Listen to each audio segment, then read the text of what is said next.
70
年，他把中华人民主义，还让这片土地变得满目疮痍。全世界投毒制造各种生化武器，我去，他答应了人类命运共同体。3代爆料，携手占有新天道，振兴我中华同胞，兴起了灭共浪潮。壮志冲云霄，看那国旗飘飘，烈鸟接连歌唱，神州阳光普照。江山小，血雨遥，谁负谁生出一份笑。风萧萧，人小陷入潮。太古开天风潮，3年多的爆料，就是跟压死个中方实锤，每天都有一点也不嫌多。以美灭共，以共灭国，还得靠我们战友们行动。天佑我中华儿女，共建联邦新中国。黑夜显曙光，照亮东方的天。戳破光辉的火焰，我准备了但是多年，越过了死亡幽谷，踏上了灭共之路。总有太多雄剑，我们中华只能虚度。平衡笑，收归正道。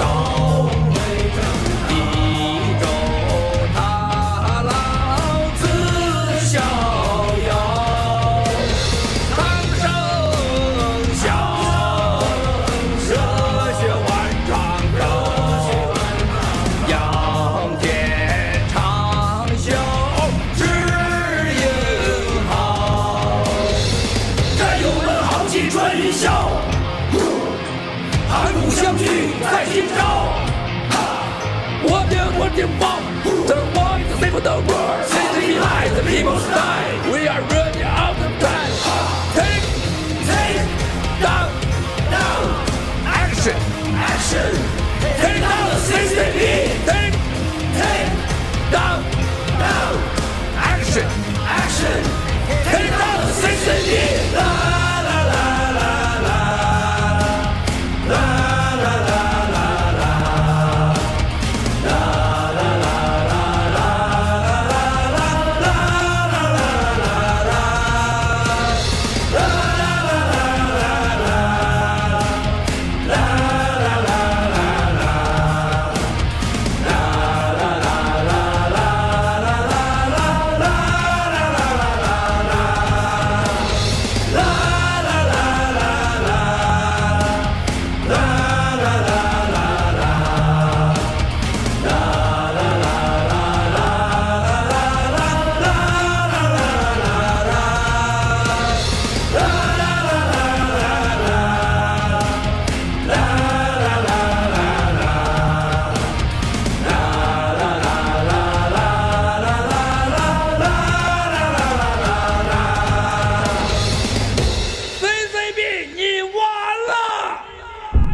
他们的恐惧是我们的武器，我们的胜利。谢谢了，兄弟姐妹们，你们健身了吗？行动，行动，行动！中共，你完了 ！Take down the CCP。Beginning for the games you want to play. Bring it on and I will fight to the end. Just watch and see. It's all started, everything's begun, and you are over. Cause we're taking down the CCP. Spread the word all through Hong Kong. We will fight till they're all gone. We rejoice when there's no more. Let's take down the CCP. They have all lied for too long. We will end what they do wrong. Spread the word all through Hong Kong. Let's take down the CCP. Let the bullets fly a little longer, and you will surrender. Let the bullets fly a little longer. We will have freedom to live. We will win. You'll surrender. Let the bullets fly a little longer. Let the bullets fly a little longer. 中共， Let the bullets fly a little 你 longer. 完了！ Let the bullets fly a little longer. 中共，你完了！干灭中国共产党这个 CCP， 才能让我们远离恐惧。Take down CCP。 They try to scare the nation with fabrication, but we see through the lies. We won't fall, we will fight you back. Police corruption with crooked assumption. They ran our lives, but no more. We will win. We will take down the CCP. Spread the word all through Hong Kong. We will fight till they're all gone. We rejoice when there's no more. Let's take down the CCP. They have all lied for too long. We will end what they do wrong. Spread the word all through Hong Kong. Let's take down the CCP. Let the bullets fly a little longer, and you will surrender. Let the bullets fly a little longer. We will have freedom to live. We will win. You'll surrender. Let the bullets fly a little longer. Let the bullets fly a little longer. 站起来吧！ Let the bullets fly a little longer. 站起来吧！ Let the bullets fly a little 为 longer. 奴役的人 Let 们 the bullets fly a little longer. 行动！ Let the bullets fly a little longer. 行动！ Let the bullets fly a little 你 longer. 完了！ Let the bullets fly a little longer. Take down CCP。 Bullets fly a little longer, and you will surrender.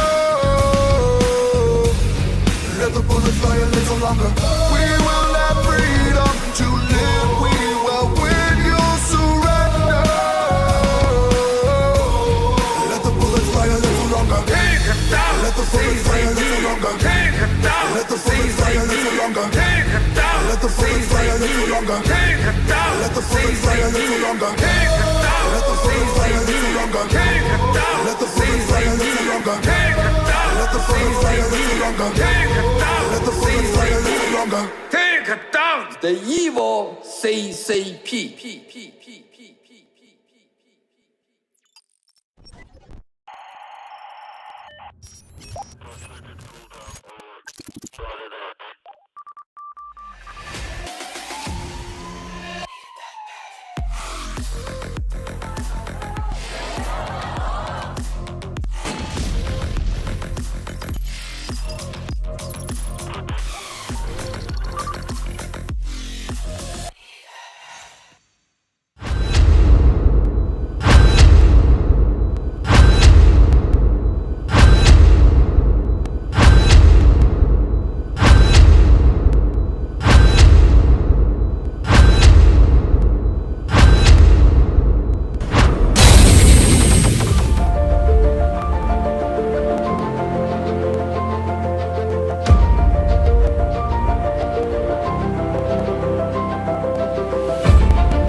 Good evening, Fringers. It is Tuesday, April 27th, 2021. Thank you for joining us and welcome to episode 31 of The Fringe. I am your host, David Vincent Bob. The Fringe is simultaneously broadcast in English and in Chinese on gtv.org MOS Talk every Tuesday and Friday night from 7 p.m. to 8 p.m. We are honored to have you with us this evening and we appreciate your patronage. Please, if you can, spread the word about our show to all of your family and friends and subscribe and follow us on gtv.org at MOS Talk. And now, Fringers, I'd like to introduce to you a very close friend of mine and a great colleague. It is my co-host this evening, Isla. Welcome back to the show, Isla. It's so great to see you again, and I'll thank you so much for joining me tonight. Thank you so much, David. It's always a great honor to come back on the show. So good evening again, our Fringers. So before we move on to the breaking news section, I want to first update with some COVID data with you guys. So approaching the end of April, we now have 148 million cases of COVID-19 worldwide. And that being said, there is one COVID case every 50 people. How crazy is that? Vaccines did not stop the CCP virus. People are continuously enduring regional lockdown, home quarantine, and fatal risks of infecting the CCP virus. So for our Fringers out there, please take care of yourself and your family. Stay cautious and be safe.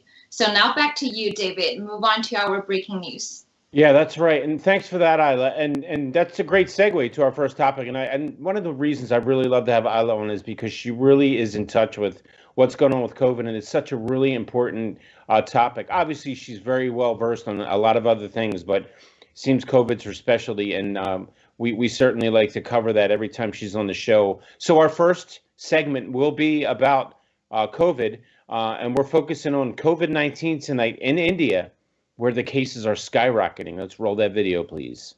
And welcome. Let's take a look at the top story that we are tracking for you this hour. The coronavirus crisis worsened in India as the nation reported more than 352,000 cases in the last 24 hours, with more than 2,800 deaths.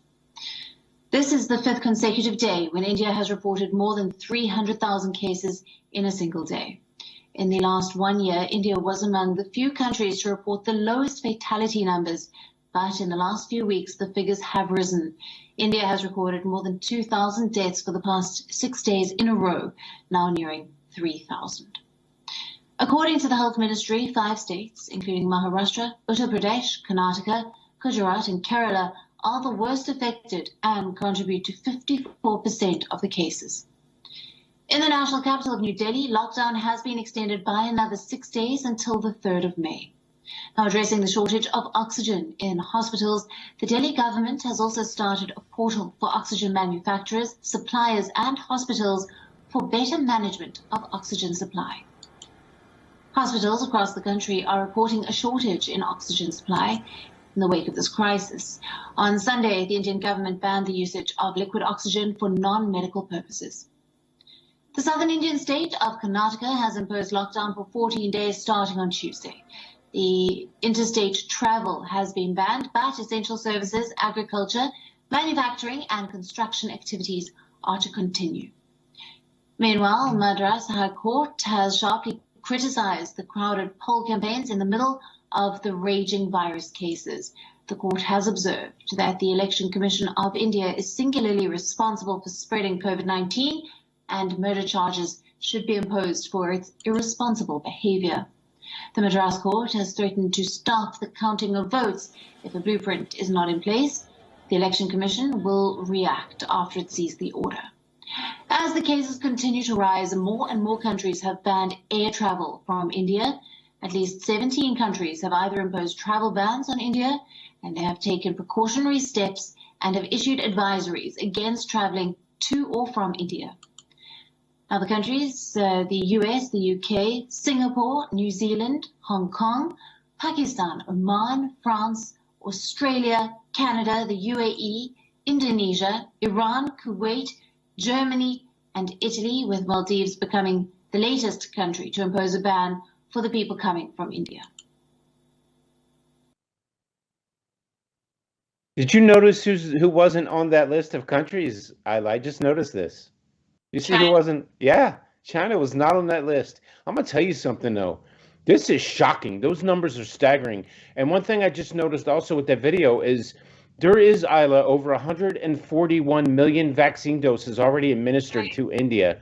I remember when I covered this on the last show with Ada, we talked about this, and the spread was because of what they showed there. They're thinking that it was accelerated because of this. I guess they call them super spreader events now, when there's a big, conglomeration of people gathering together, and that was the reason for this one. But there's something else I have in mind, of course. We're going to get to that in a minute. But again, staggering numbers, Isla. At the time of this reporting, more than 300. I'm going to rehash what she said there. 352,000 cases in 24 hours. More than 2,800 deaths. 5th consecutive day of 300,000 or more cases per day. They probably hit 6 days here. I didn't check today's stats. More than 2,000 deaths for 6 days in a row. It's so bad they have a shortage of oxygen, which was just covered in a news article there that we just saw.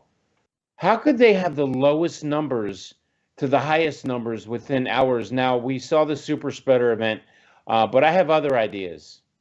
And I'm thinking the way that the CCP rolls, maybe they re-released it again in India. It is a new variant, I believe, of the virus. I don't think it's the same one. Even if people are getting vaccines, it's not protecting them against this variant. I don't think it is, from what I've heard.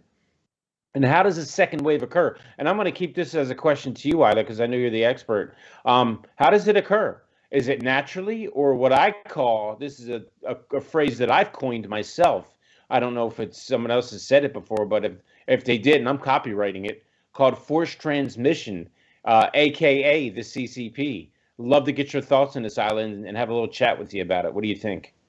Right, David, I think that's a very great question to think about the speedy spread now of COVID-19 in India. And before we talk about how did that speedy transmission happen, I think we have to remind our fringers and our audience out there that this virus is lab-made product. This virus came from the Wuhan Institute of Virology, conducted by the Chinese military, the CCP.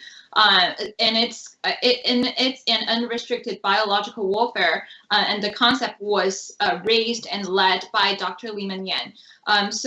These are all of the basic facts that we have been discussed for over several weeks in our past shows, and for this extreme situation that we saw here today in India, let me tell you something. So the CCP actually did propaganda now in China, in mainland China, saying that this is the situation once India took the stance against the Chinese Communist Party. So how did that happen? Now the CCP is actually threatening India by saying that if you're against our regime, if you're against the CCP, we will just let the COVID be out of control in your country, and you see the extreme medical situation there. So another interesting fact that we want to see is that Miles Guo, the leader of the whistleblowers movement, actually mentioned once in his live stream this week. He said CCP has the cure. So CCP officials who wear the masks don't have it due to internal CCP competition, but CCP know very well how to end this pandemic and has the cure for themselves. So I think these are the two interesting facts and intelligence that we gained in the past week. That first, the Chinese Communist Party is threatening India by saying that if you're against them, this is how COVID would explode in your country. And second, CCP has the cure, and many officials who don't wear masks and appear in public events, they do take the cures. So these are the two facts that maybe our fringers want to bear in mind. And for our U.S. audience, I want to say that India could be the next, America could be next India if we don't take any stance against the CCP. And if we want to find the truth of COVID-19, the only solution is to take down the CCP, David.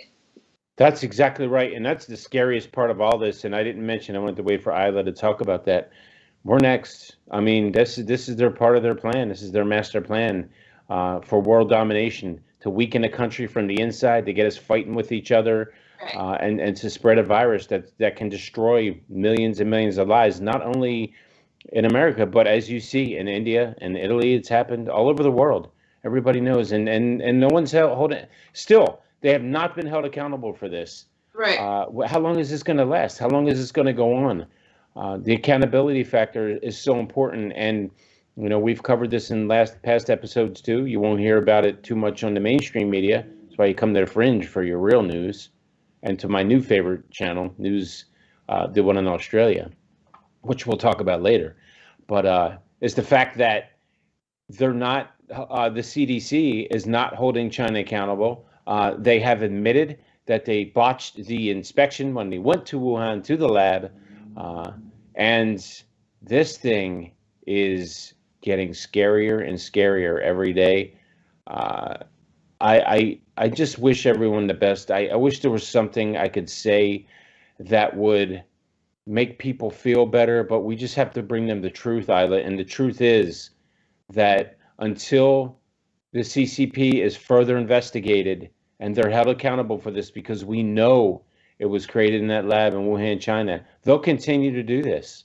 They'll continue to force transmissions throughout the world until numbers in countries are so low that they'll be able to easily overtake the countries with military force.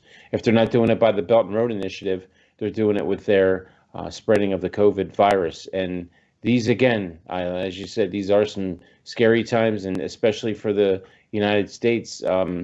We get hit with another wave, it could be devastating, absolutely devastating to this country. And we have a president and a vice president in office right now who are pretty much, as far as I'm concerned, clueless. They're focused on climate change, which we'll talk about later in this episode. And they're not focused on what the real problem is, and that this disease is not done, not even close to being done. And China's having a free will to spread it wherever they want, whenever they want, however they want. And it's something we definitely need to keep a close eye on and hold them accountable. The sooner the better, or it's just going to get worse. Right, David. I think also I just want to remind the data for the worldwide COVID cases. We have almost 150 million cases of COVID-19 worldwide. And the reason that I want to mention the data, if you look back all of our Fringe programs, you will see that how fast that we came from the rate. Now it's 1 out of 50. But just like what David said, we are not even getting close to end this pandemic. So what would be the situation if we're going to 1 out of 10? Then we won't be safe in our neighborhood. We would probably be afraid to even actually go out to get groceries. So I think the problem, the situation is very extreme and scary, especially under the COVID situation when we see all of the cases and summer's coming. People are trying to going out, and the cases might be staggering within a couple weeks or a couple months. So people do need to take care of yourself and your families and stay cautious, wear masks, and try to find Dr. Liman Yan on all social media platforms, and to visit your local doctors for any advice on preventing COVID-19. That's right. That's who I listen to. I listen to Dr. Liman Yan. I don't listen to anyone else. I really don't. And I've thankfully been very healthy. I don't want to tell people what I do. People that know me personally know what I do to stay healthy. I don't think it's something that I without, for reasons of privacy. Mm-hmm. I'd love to share what I do, but maybe someday.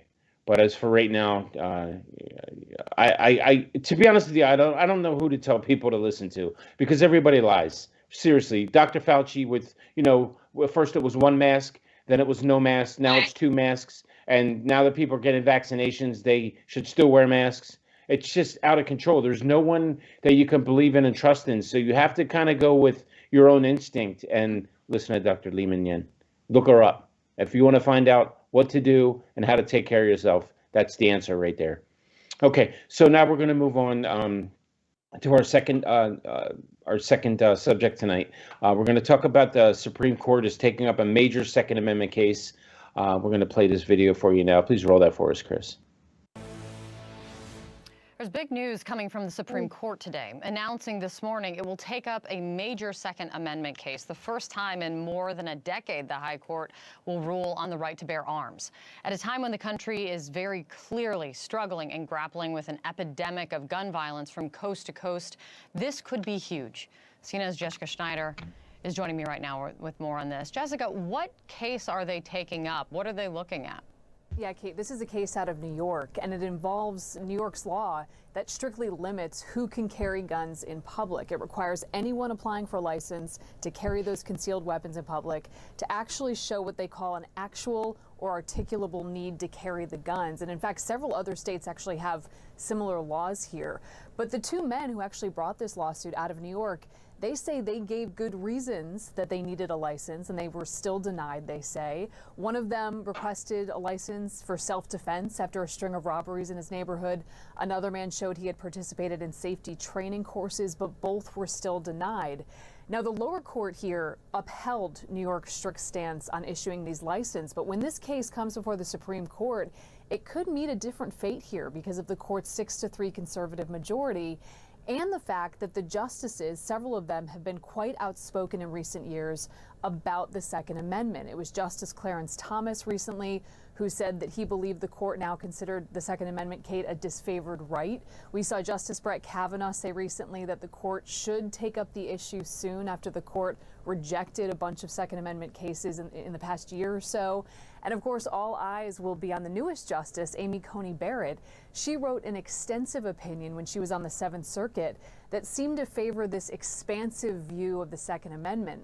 So the last big decision we saw from the court was 2008, and that was where the late Justice Antonin Scalia, he wrote for the majority, and it established this individual right to keep guns at home for self-defense.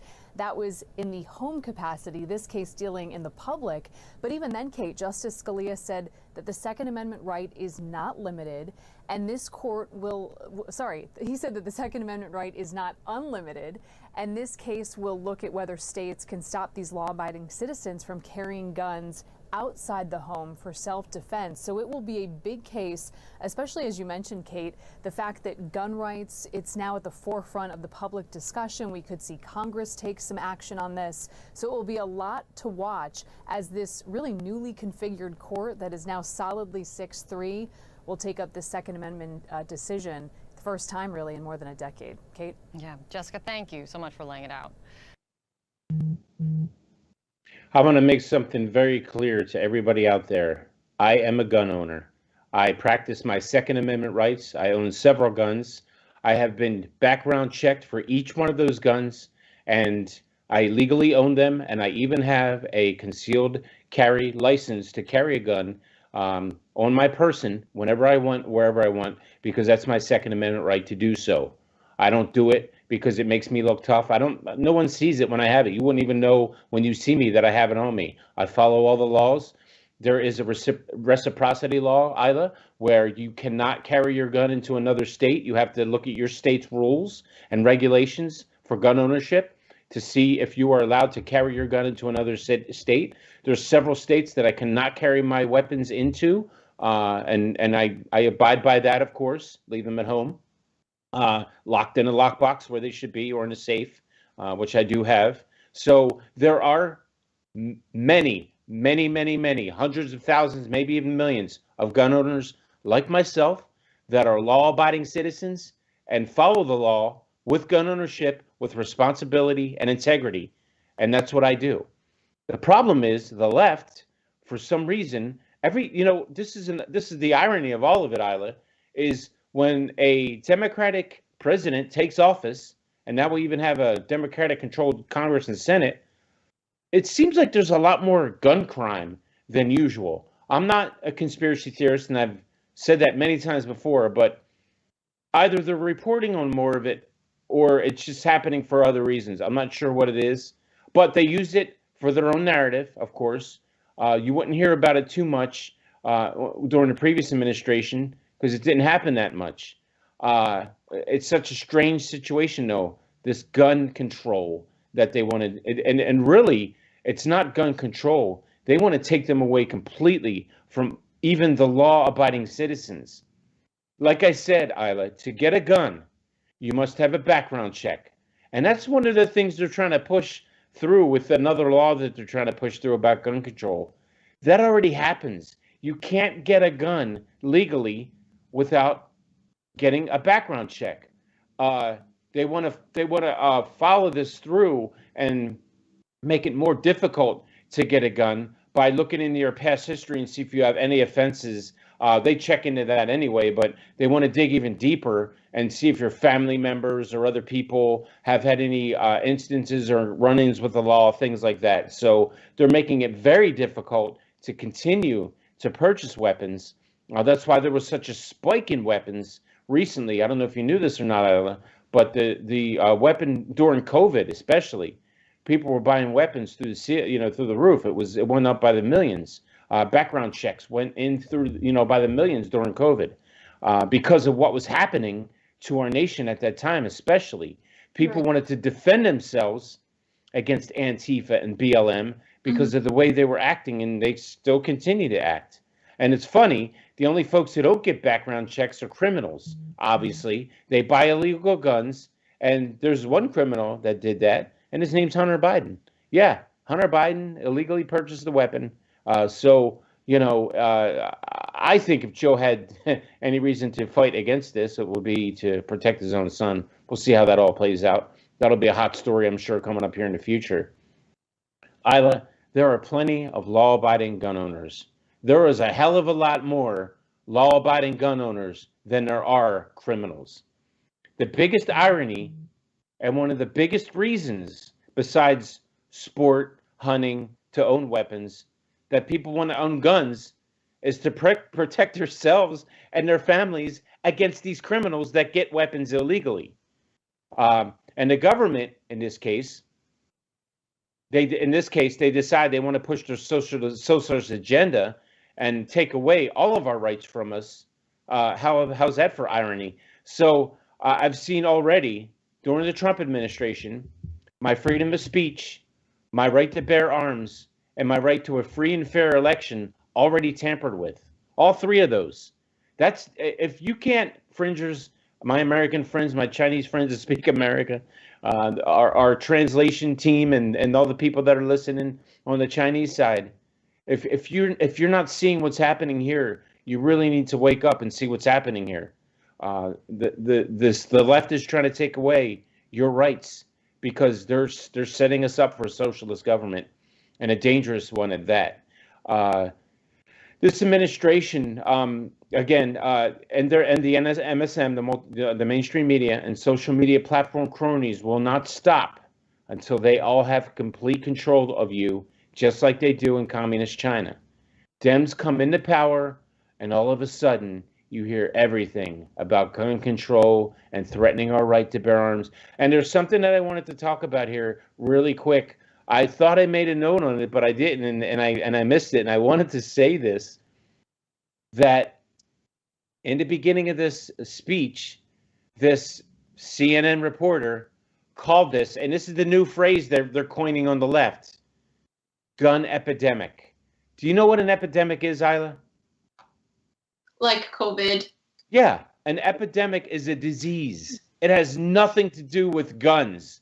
An epidemic, they're trying to, for their own purposes, create this new phrase that absolutely is the most ridiculous thing I've ever heard. There is, people, listen to me right now. Listen to me, look into my eyes.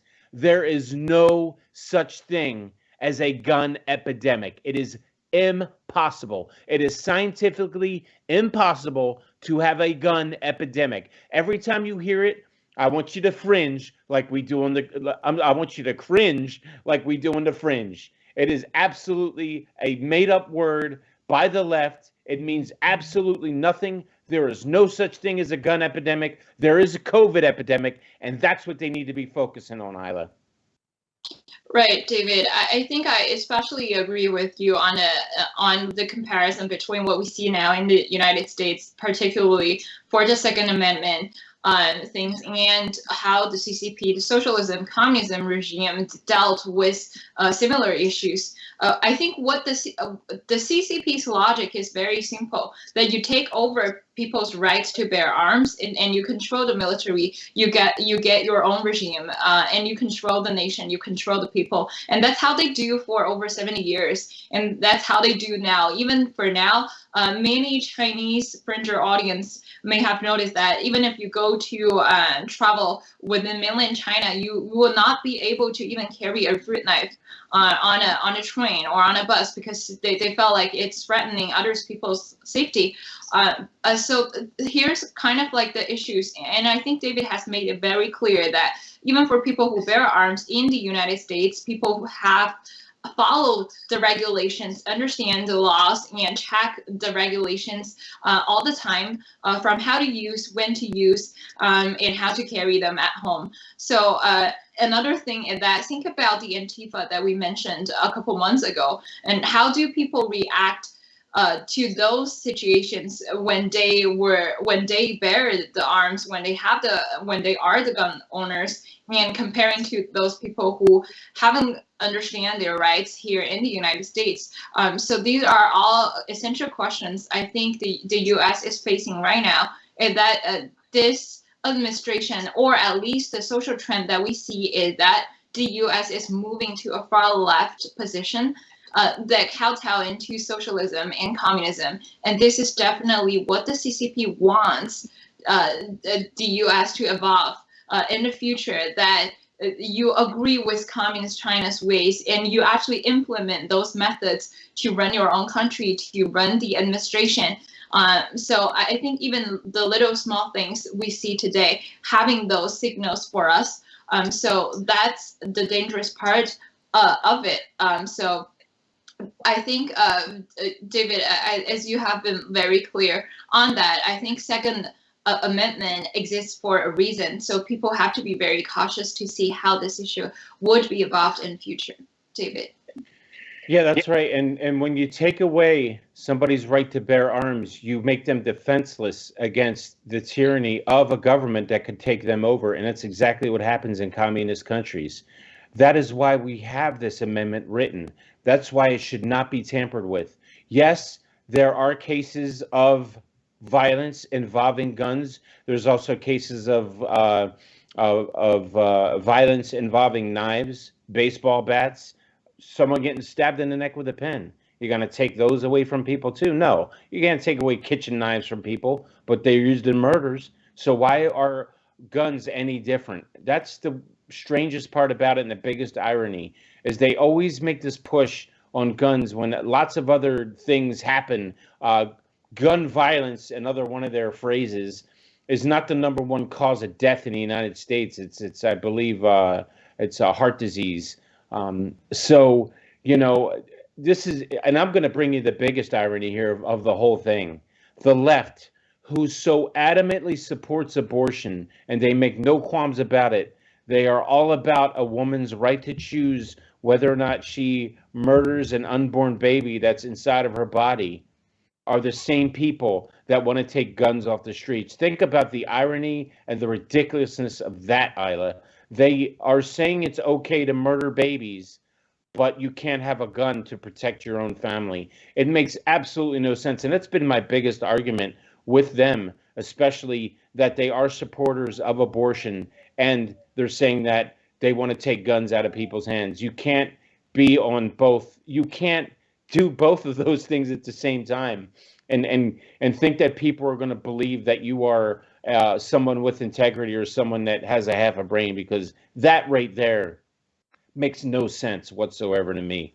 And like I said, with the gun control that they're trying to pass through legislation-wise, this happens every time a Democratic president comes into office, and then a Republican has to come in and clean everything up again. But what it comes down to, and what this episode is about really, is our amendments, our rights getting challenged. And like Isla said, this is all about a country, veering toward socialism and communism, which was a direct result of a communistic country and of a communist government, the Chinese Communist Party, the CCP, infecting the world with this virus. And now we have this happening, and you start to have chaos within countries, and you have leaders who are weak like ours focusing on other things that they shouldn't be focusing on, and furthering an agenda. Whether or not they know they're doing it, they're furthering the socialist and communist agenda. And I kind of like to think that they think, I think they know that they're doing it, especially with our Vice President, Kamala Harris, who, as everyone knows, is as far left as you could possibly get, Isla. David, so yeah, I think we will also touch upon that, especially when we talk about Myanmar's situation and how that would be related to a personal rights of bear arms, right, David? Yeah, that's right. We're definitely going to talk about that shortly here. So let's move on to our next subject here, and it's our next segment, and it's about the climate summit. Oh man, I cringe. Here's something else to cringe about. So China is lapping up Joe Biden's virtual climate summit, playing the game, and Biden is a fool. Just, I mean, he was made to look ridiculous in front of the rest of the world. So let's just play that, Chris. Thank you. Well, to matters very close to home, China and the so-called climate change, which are one and the same thing. Let's get an injection of common sense here. As governments led by the incoherent Joe Biden threaten to go off the rails, in fact, it'll be Earth Day, Thursday US time, Biden will open a 2-day virtual climate change summit. Our Prime Minister is one of 40 world leaders participating. The goal is to, quote, galvanise efforts by the major economies to tackle the climate crisis. Matt Canavan joins me. Matt, thank you for your time. This is disturbing stuff, isn't it? A climate crisis? Look, Alan, I think it's not so much Earth Day in the next 2 days. It'll be the re-emergence of the Middle Kingdom Day. China is just lapping this up. They've effectively been able to hoodwink the rest of the world to adopt a policy that restrains and constricts industry in Western countries and transfers those jobs, that industry, that manufacturing to China. I mean, I cannot believe that we are going along for this absolute scam, and this new net zero emissions by 2050 is a scam. It's a scam because there's no way China's going to meet their commitments, and they're a third of the world's carbon emissions. They're the world's biggest emitter. They are not going to reduce their emissions, yet we will apparently destroy our own industry, destroy our own manufacturing capacity, and still buy stuff from China, of course, still import all the manufactured goods. Well, they're building. How could we be doing this? They're building 227 coal-fired power stations. Carbon dioxide emissions, what? 0.04% of the atmosphere. Do they seriously think we're this stupid? I mean, Scott Morrison is talking about zero emissions. It was net zero by 2050. Now, cut them by 50% by 2030. And as you say, China That's right. producing 1/3 of all the global emissions. Well, look, this started out, the net zero emissions by 2050 started out by some Western countries seeking to distract from their own deficiencies. They'd all committed to reduce emissions by 2020, by last year, under the Kyoto Agreement, and almost all of them failed miserably. I mean, New Zealand over there, ruled by Jacinda Ardern, and likes to preen themselves on the world stage about these issues. They didn't meet their own targets. They haven't really reduced their emissions at all over the last 20 years, nor has Canada and Justin Trudeau. Why have we got to reduce them, Matt? What do you Why do have we got to reduce them? What do you do? Well, look, Alan, I don't think there's a problem with trying to become more efficient, more effective not at at things. Not at all. But we've also got to think about priorities here. We've got to be about priorities. Maybe 20 years ago it was okay to sign up to this when things were going well and the world was at peace and all those things.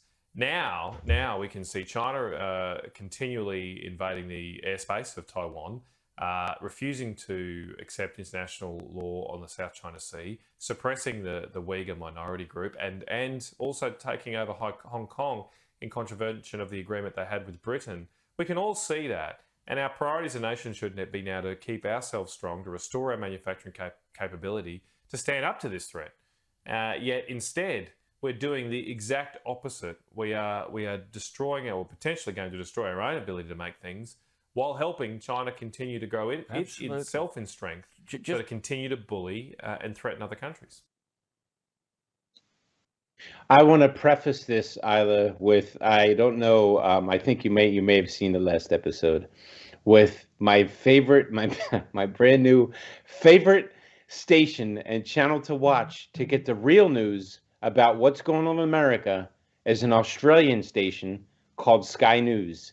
I don't know if you've ever watched Sky News. We use them often now. I love this station. I love Sky News. They tell it like it is. And you should see if you go on YouTube sometime and check out Sky News, Isla, look at the comments underneath every time they report something about the United States, and it's U.S. citizens wishing that their own news media would report like this station right here, this platform, whatever you call it, this broadcast news network reports, because they don't. And that's how we do it here at the Fringe, and maybe we'll catch on someday like Sky News. But I absolutely love the Australian broadcast news, and Sky News is one of my favorites. I of course put it above any MSM station, CNN, MSNBC. It even gives stiff competition to OAN, and that's a side note there, and Newsmax. But yeah, Sky News, my new favorite. So that's where I go. That's my go-to platform again to get all my latest breaking news on the United States, which is pathetic that I have to get it from another country, or you have to come here to hear it on the Fringe. I love how they rip on Biden and how much in touch they are with how bad the CCP is. Australia is, every time I watch Sky News also, Isla, I can see that they are one of our biggest allies. They really understand what's going on in the United States, what's wrong with it, and what's going on in China, and what's wrong with it, the CCP. Their government is their problem, and ours is ours, and how people react to our government and our mainstream media. Again, with this crisis that he's talking about, they're calling it a climate crisis, and you have so many other crises going on. Not only here in the U.S., like he talked about, I'll mention it to you in a bit about what's going on in China. We covered it before. But we have a border crisis going on, and another one we just talked about that's starting to spread even further is the COVID crisis affecting, again, not only the U.S., as we saw what it's doing in India, but the rest of the entire world. And they're focusing on the climate crisis. Even China, even the CCP knows this is a joke, because they know how serious COVID is because they created it and they spread it throughout the world. So they're thinking to themselves, I can see Xi Jinping and his boys sitting back, kicking back, having a couple beers, laughing at the U.S., saying, look what we did. We created a virus in a lab in Wuhan that's destroying economies, millions of lives, and killing millions of people. And this fool over in America, Joe Biden, is having a summit, a climate summit online. Yeah, sure, let's go and let's just BS about what we're going to do. And again, like they said, net zero carbons by 2015, laughable. It's a total scam. It's never going to happen. We're fine, people. The atmosphere is fine. This is something, again, that they use to show, first of all, that they really have no focus on, and I'm talking about the American government, has no focus on what's really important here, what the real crises are, and that they have no idea. There was no scientists, by the way, at this online climate crisis summit that they had, Isla, on Zoom. There was no scientists there at all to give any factual data about climate control, the new word for whatever, global warming, whatever they have now. And again, China's producing, as he said, 1/3 of the global carb emissions. They could care less. China could care less. The CCP could care less about what they are emitting into the atmosphere. And then they went on to talk about priorities and how the priorities in China, the ones that they should be held accountable for and aren't, are what's really going on behind this the red curtain, the red and yellow curtain. And that's that situation in Taiwan, Isla. The Uyghurs, the genocide of the Uyghurs in Xinjiang, and the backing out of their deal they had with Hong Kong. All of these things are so much more important and are actual real life crises, and climate control is not. That's why the CCP loves this. They're like, oh my God, look at everything we're doing that's so wrong. COVID, Taiwan, Uyghurs, Hong Kong, what else can we do? Let's just do whatever we can. And look, they're going to focus on climate crisis. This is a total joke. It's showing that our administration has no idea where to place their priorities, as they said in the Sky News report, and I agree with 100%. And I love the fact that the Australians are standing strong and they're standing up to China. We need to follow that lead, Isla.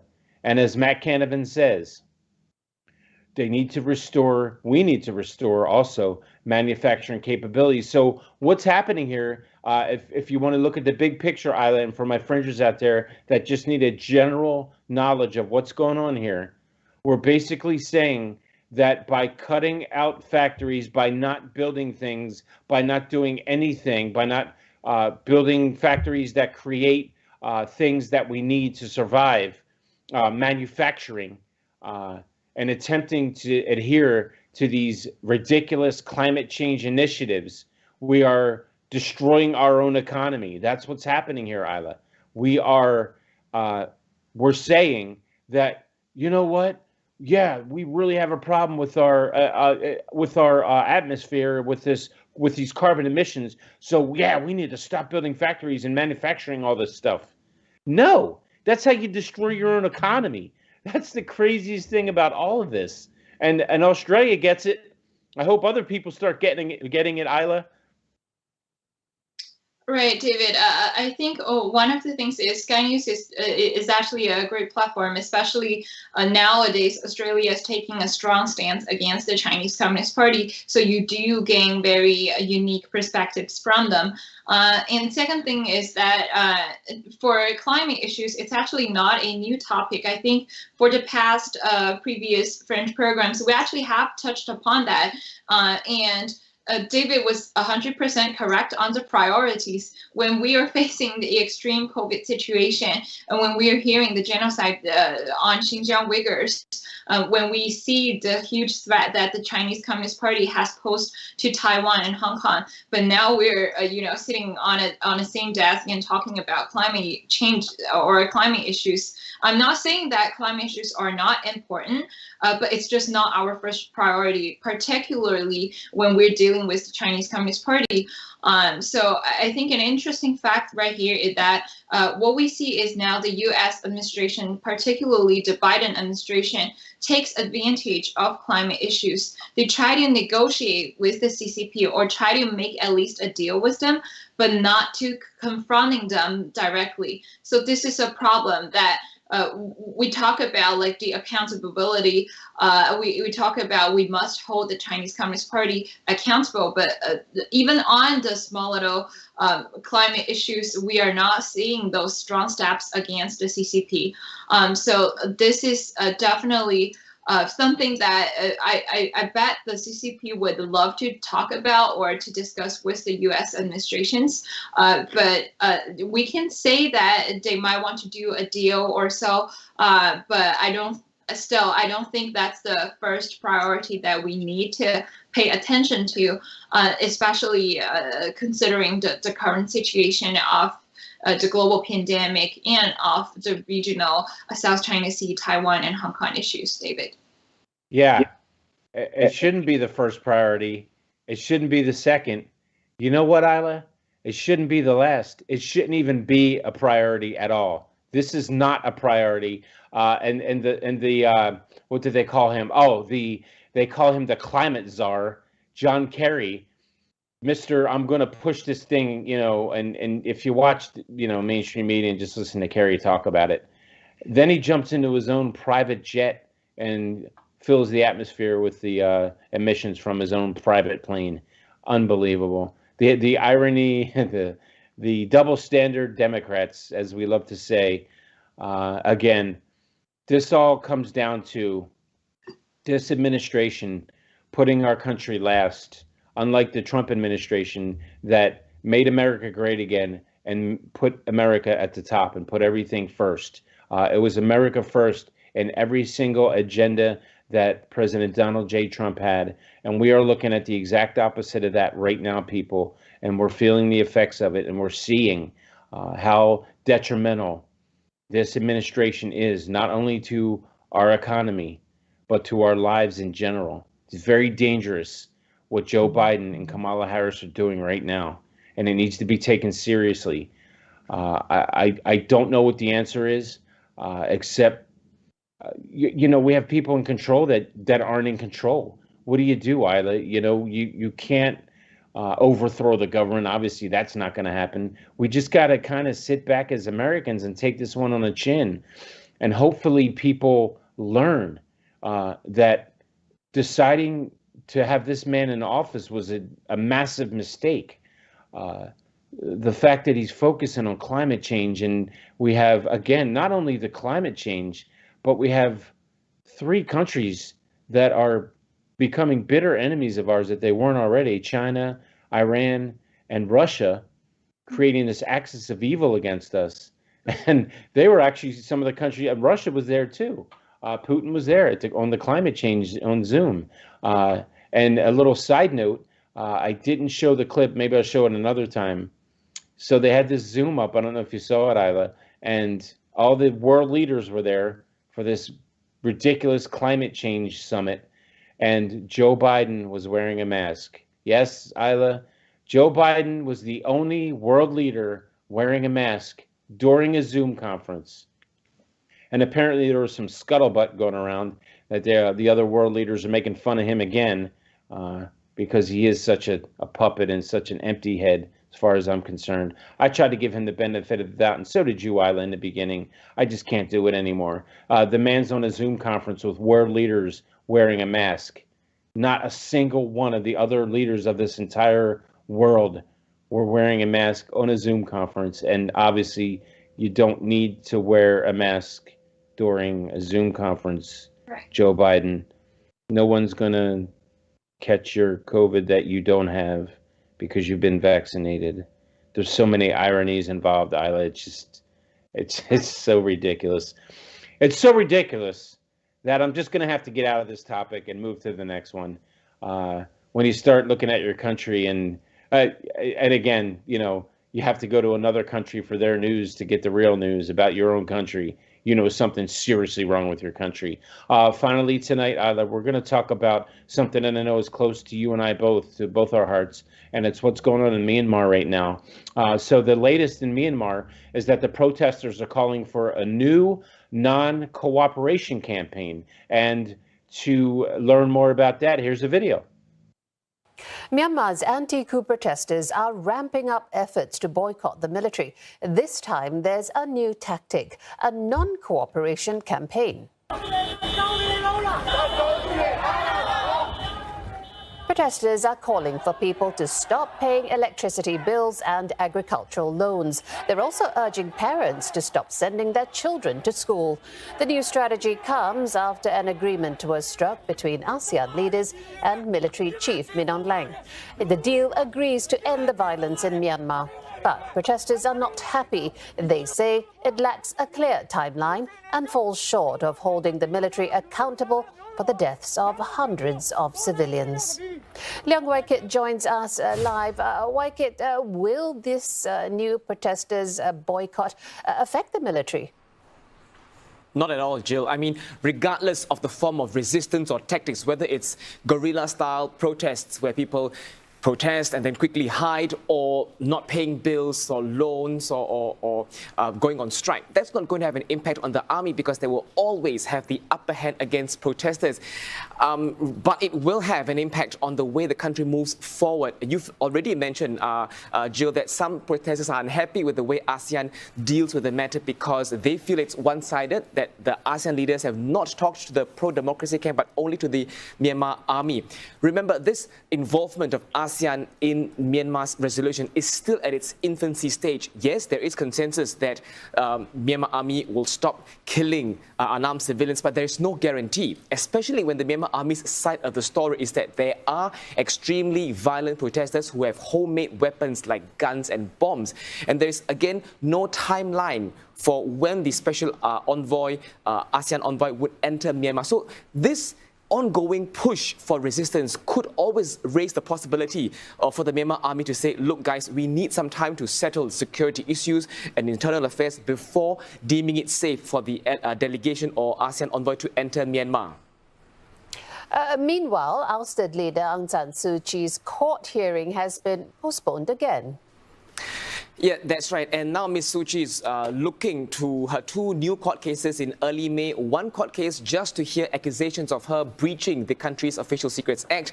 The other court case, the other court hearing rather, is for her to hear the remaining 5 charges, including sedition as well as illegally owning walkie-talkies. As of now, her lawyers still have not seen her in person. Her lawyers say that she's getting frustrated with the slow and long legal process, and the lawyers also added that Ms. Suu Kyi may not have a TV and therefore no access to news and perhaps does not know what's happening in Myanmar and to Myanmar. Leong Wai-kit with the latest from Myanmar. Thank you. So here we go, Ida, the latest on Myanmar. And, these civilians, again, are trying everything. These civilians in Myanmar are trying to do everything they can to find a way to overcome this strife and this power play by the military taking over their country and arresting their president, basically one election fraud, getting accused of election fraud. Non-cooperation, again, they said they want to stop paying their electric bills, agricultural loans, and they want their parents to stop sending their children to school. It looks like they're trying to find any angle they can to find a way to stop this from happening.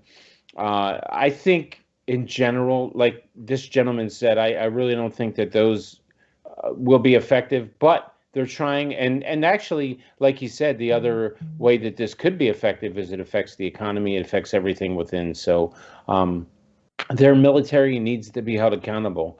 As Leong said, And again, though, the army will always have the upper hand. And why is that, Isla? Because of something we just talked about in this episode.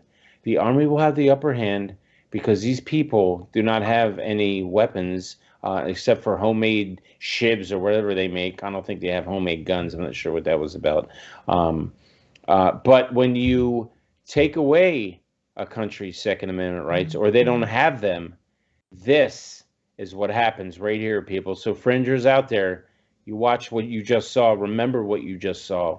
Go look at it again. That's what happens in America when they take your guns away from you. The next step is for the military to take over and for socialism and communism to take over. Right there, if you want fact, actual proof, evidence of what happens when you deny a person of their Second Amendment right or any human's right to bear arms. That's why we have that amendment, Isla. It was written in there for a reason. So a government or its military couldn't overthrow a defenseless people. You have a right to defend yourself, not only against criminals and against enemies from the outside, but enemies from within. And this bravery, this reminds me of another group of freedom fighters. We aren't quite to this level yet. I certainly hope we don't have to get to that level, but it's the whistleblower movement. I've seen plenty of the stamina, plenty of the conviction of people in general that these people in Myanmar have in our own whistleblower movement, which I'm so proud to be a part of. This is the kind of, that's why I love stories like this. I want to continue to see these people in Myanmar fight for what they know for their right to freedom. That's what this is really all about. They're not scared of anyone. Neither are we. We're not scared of the CCP. These people in Myanmar are not afraid. They're not afraid to fight, and they know what they're fighting for. And as cliche as it sounds, they're not afraid to stand up for what they believe in, and they will not stop fighting until justice is served. And that is exactly what we do here with our own whistleblower movement, to take down the CCP and to create this new federal state of China. That's these situations parallel each other so well. That's why I love to read about it. It inspires me, to read and to hear about what's happening in Myanmar. And during this conversation, the gentleman Leong mentioned the ASEAN, ASEAN. For those of you who don't know what ASEAN is, this is the Association of South Asian Nations, the ASEAN. And they're basically a regional grouping of a bunch of nations within that Southeastern Asian region that promotes economic, political, and security cooperation among the 10 countries, members, which they're the countries basically, one of which is Myanmar. So it's dangerous right now for this group to come in and intervene. So they can't do anything right now because of how dangerous it is in Myanmar. They have to this delay of the legal process is what's causing this group to not be able to come in and to try to levy things out between these two sides and get this thing taken care of. And again, like Leong mentioned, the legal process is being delayed because they're not giving President Sue any access to TV, radio, anything. She doesn't even know really what's going on in the outside world, and that's the most frustrating part. She has no idea what's happening. Maybe hopefully at some point they'll be able to leak some information into her, but it's a very frustrating situation all around for everyone in Myanmar, and we've seen some pretty horrific things happen there, either with the deaths of hundreds, if not thousands, of innocent civilians. Right, David. I think that's very much heartbreaking for us every time when we talk about Myanmar and its current situation. And we've been discussed for a long time that Myanmar is the example that the Chinese Communist Party has set for the U.S. Or for the other Western countries, that taking over the military makes the totalitarian regime even more powerful. And this has all stemmed back from the election fraud that we saw in Myanmar. So all of these things sounds very familiar for us if we are continuously following what happened in this country, in the United States. And surprisingly, the U.S. has not effectively interfered with Myanmar issues so far. The only step that we saw is that the U.S. tried to boycott all of the economic trades and deals from Myanmar. But the violence is still there. All of those ties, what we see now is that the protesters still need to sacrifice their physical freedom or taking against any so-called legal risks to stand on the streets and to keep fighting.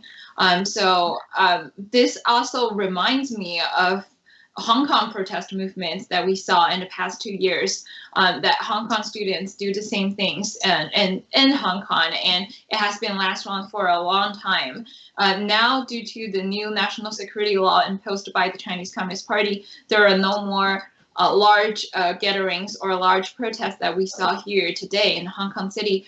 But I think the way that people, either it's in Myanmar or it's in Hong Kong, that fight against evil regimes remain the same and remain valuable in our history. David? Yeah, I'm glad you brought up Hong Kong too. It's if you compare those two situations, it's kind of sad because we talked about this before. Also, obviously, the UK opened up their doors to Hong Kongers to come over there and to escape from what the CCP is doing there, and it's unfortunate because it's great. So it's bittersweet that they have a place to go, so they're not killed by the Chinese Communist Party. Or they're not run by a government they don't want to be part of. But at the same time, they're running away from a country. They're trying to hold on to what Hong Kong is all about, as separate from the rest of China and themselves and in of themselves. And unfortunately, they can't do that. They have to make a choice, go one way or the other, because it doesn't look too good for Hong Kong. And that's another one of those issues that the U.S. is definitely part of, and we remain involved in. And hopefully we will stand by Hong Kong on this one. With this administration, I doubt it, but we'll see what happens. And that kind of brings me to a closing point I wanted to make, Isla, something very important. Again, is that people, I urge you to just sit back a little bit and just think about, really truly think about, even if you don't like to be involved in politics. Obviously, if you're here, you like listening to Isla and I, and we appreciate that. Believe me, we do. We love that you guys are here with us tonight. My fringers, our Chinese people, hopefully watching us in China, have to use their VPNs to see us. We love you very, very much. And we're here for you, to fight for you.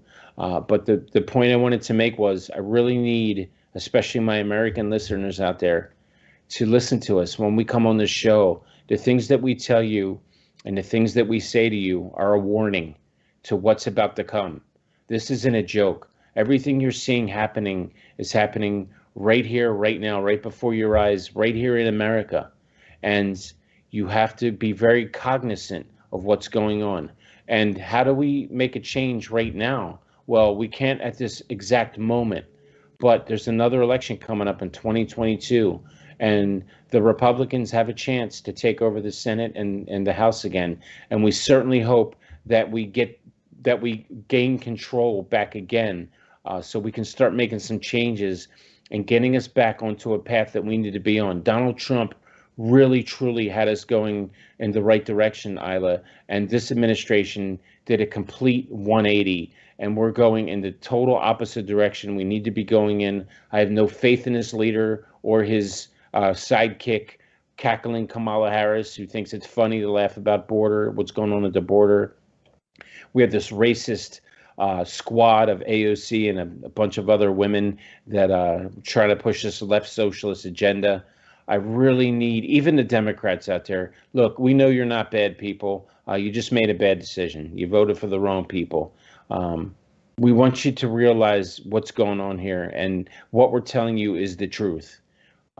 You're not going to get it anywhere else. The mainstream media is not going to give you the truth the way it needs to be told. You're only going to hear it here on the Fringe, and we ask that you truly just do a lot of deep thinking and introspection about what's going on in this country right now, because it's not getting any better. Every time I come on this show, I wish I could say that we have made this motion or have done this effort to make things a little bit better, and we do. We every once in a while, Isla, we go one step forward, but it seems again we take that one step forward, and then something else happens, and we're taking 3 steps back, and we end up being back farther than we were before. And it's not just with our relations with our with foreign countries. It's also within ourselves, within our own country. And that's what the CCP loves about it, is how this country's falling apart from the inside. We tried to warn people from the beginning that BLM was a scam. They are they call themselves a Marxist organization, and sure enough, they did exactly what what a Marxist would do. They would lie to you and they stole your money, and now they're using your money like a capitalist government. BLM has bought $1 million homes with all over the United States in the richest white communities. The same thing that they say are causing the tyranny, are tyrannical leaders over black people. Are white people, and they're living now in their neighborhoods and living the lavish life because they stole money. It's not just our relations with foreign countries. It's what's happening within our own country, and I'm so tired of it. We need to wake up. We need to stop this woke movement, this BLM, Antifa. We need to stop everything. We need to stand strong and rely on what really this country was based on, and it was those amendments and that Declaration of Independence and that Constitution that was written for a reason, to give you freedoms, which the left daily tries to take away from you. This is serious. It's getting to a serious area right now, Isla, especially, like I said, with these 3 countries getting together, China, Russia, and Iran. Iran with their nuclear weapons, and Russia with the same, and China, as we know, with the CCP trying to take over the entire world. So we're in a very, very dangerous time right now, Isla. And I just wish and hope that people, we get the government back to where it needs to be. We put America first. Right, David. I think I just want to clarify one point, that the Fringe is actually focused and designed to let people know that how the CCP had infiltrated and had interfered for many domestic U.S. issues, and how that actually corresponds to what we see now that happened in this country. And we want to bring the firsthand, the truth of COVID-19 or other relevant CCP related or US related news to our audience. And I think David was 100% right about the concerns that what we see now, all of the things that happen in this country, we see a strong influence coming from the Chinese Communist Party. And it wasn't just today. It's actually a long-term plan by the CCP to interfere with the mainstream media to let the country go into a far left ideology and to have the administrations negotiate with the CCP rather than confront with the CCP. And even though a lot of the media, the government has defined China, communist China, Russia, and Iran as the new axis of evils, but all of the things that we see now is that we are in a very dangerous era. This is not to say that we are proposing any conspiracy theories, but this is actually the threats that we are facing from the CCP. And ultimately, let alone we have the COVID right now, so ultimately we will need to confront those truths. We will need to expose and need all of the facts and intelligence that we gained from the whistleblowers movement and from our Fringe programs. So a closing statement here today for tonight's Fringe program. Again, I want to re-emphasize that we have almost 150 million cases of COVID-19 now in the whole world. So I don't think anything would be more important than our human lives. So please, for our audience and our fringers, please take care of yourself and your family members. Stay cautious about the virus and try to protect yourselves. And please download GTV and download G News and follow us on the Moss Talk channel. Right, David? That's right, Ada. Thank you so much. And again, it was a fantastic night. Thank you for joining me tonight for the show. Again, Fringers, we are on every Tuesday and Friday from 7 to 8 p.m., as Isla said, on gtv.org, MOS Talk.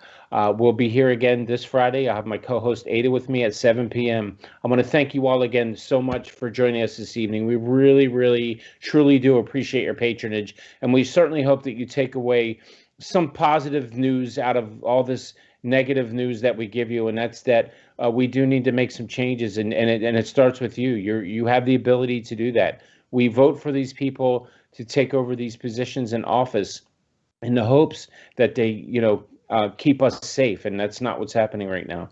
So we really need to change the structure of what's going on in our government, especially with our leaders, and get the Republicans back in the office and get America back on top again. Again, I'd like to thank you all for joining us this evening.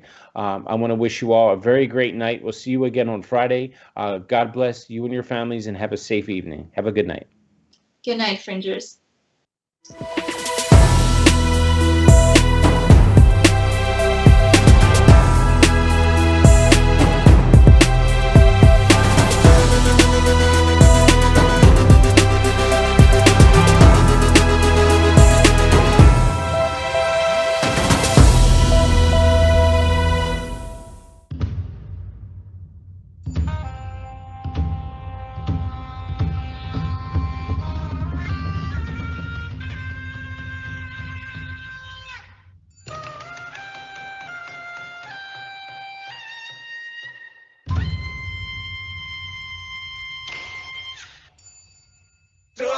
究竟但有共匪灭在咱的手，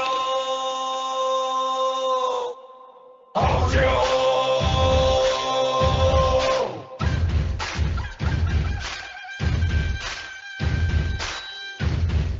喝了咱的酒啊，看破中共假恶丑。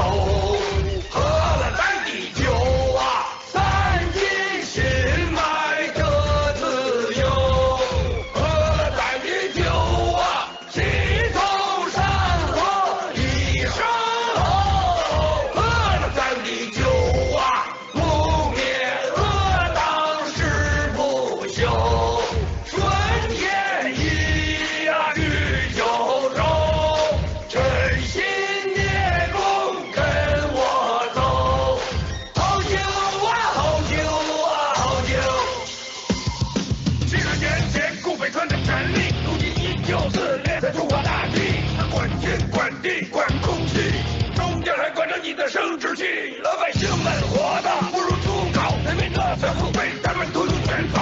传统文化全都化为乌有，惹上爷们，你们难道还没受够？这帮孙子天天在高双胸，这封你的头把你思想左右，看不尽的眼泪不停的流，和谐小康社会我去你个头！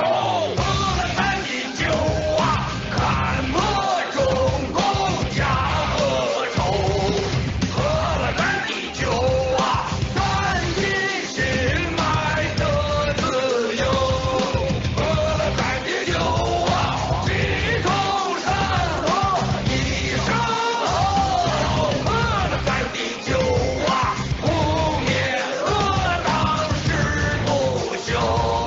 春天一呀绿九州，真心的共跟我走。好酒啊，好酒啊，好酒！正义将清酒交到你的手，天南地北从此与我别带有。我管城市走肉，抗争不会邂逅，传播真相不管黑夜白昼。干了10碗酒，豪气涌上心头，子孙的未来是我战斗的理由。舍去爱恨情仇，不敢去他们脑后，为自由灭中共，不言不休。报了革命这碗酒，敬天敬地敬战友，新中国联邦人永不为奴，跟我走。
先阳谷，先大仙，咱走走看。